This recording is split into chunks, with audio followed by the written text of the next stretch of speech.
আমার সামনে যে বাইকটা দেখতে পাচ্ছেন টিভিএস রেডার, এই বাইকটা নিয়ে আমি একটা ভিডিও বানাইছিলাম। ভিডিওটা যথেষ্ট ভালো হিট করছে।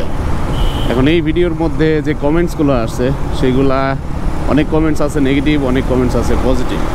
কারণ আমি ওই ভিডিওতে বলছিলাম যে এই টিভিএস রেডার কিনা কি লস কিনা, মানে টাকাগুলাই নষ্ট করছেন কিনা, আপনাদের মতামত জানান। এরকম আমি একটা ভিডিও বানাইছিলাম। তো অনেক টিভিএস ইউজার আছে বলছে ভাই পুরাই লস প্রজেক্ট। আরও কিছু কিছু রাইডার আছে যারা আমাকে বলছে ভাই আপনি বাইকের কিছুই বুঝেন না, বাইক কিছুই চিনেনি না। তো একটা জিনিস আমি একটু ক্লিয়ার করি, সেটা হচ্ছে যে বাইকের মধ্যে কোনো না কোনো কমতি একটা দিকে থাকেই, মানে সব বাইকের মধ্যেই। কিন্তু প্রাইসের সাথে কম্পেয়ার করলে এই বাইকটা যে প্রাইস এবং যে স্টাইল প্লাস হচ্ছে যে ফিচার দেওয়া আছে সেইগুলা ভ্যালু ফর মানি কিনা, এটাই মূলত হচ্ছে আমি কম্পেয়ার করছিলাম। আরেকটা বিষয় হচ্ছে বিল্ড কোয়ালিটি। দেখেন প্রত্যেকটা মানুষের কিন্তু পছন্দের তালিকায় আলাদা আলাদা বাইক থাকে। যারা যে বাইক ইউজ করে তাদের কাছে সেটাই প্রিয়। যেমন টিভিএস লাভার যারা আছে তাদের কাছে কিন্তু টিভিএসের এই রেডার কিন্তু অবশ্যই প্রিয় একটা বাইক।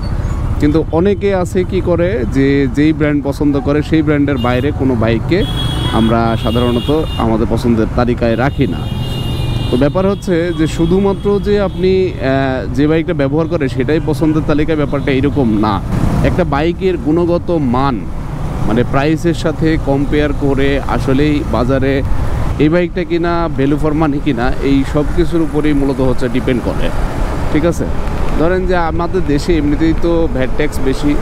এই টিভিএসের বাইকগুলো মনে করেন ইন্ডিয়াতে অনেক কম দামে কিনতে পাওয়া যায়, কিন্তু বাংলাদেশে এইগুলোর দাম তো অনেক বেশি, তাই না, ভ্যাট ট্যাক্স সহ। তো সেই জন্য আমি এত কষ্ট করে টাকা দিয়ে যখন একটা বাইক কিনবো তখন অবশ্যই আমি জাস্টিফাই করব বা বিভিন্নভাবে কম্পেয়ার করব, করার পরে দেখব যে আসলে এটা আমার জন্যই কিনা। কারণ এক একজন রাইডারের কিন্তু এক এক ধরনের পারপোজ থাকে বাইকের। আপনি কীভাবে বা কোন কাজে ব্যবহার করবেন। অনেকে অফিসে যাতায়াতের জন্য ব্যবহার করে, অনেকে আবার রাইড শেয়ার করে, তারাও ব্যবহার করে। আবার অনেকেই আছে মনে করেন যে লং ড্রাইভ বা একটু ট্যুর মোর পছন্দ করে। সবার ক্ষেত্রে কিন্তু আলাদা আলাদা সেগমেন্টের বাইক প্লাস আলাদা আলাদা ব্র্যান্ডের বাইক কিন্তু ডিমান্ড করে।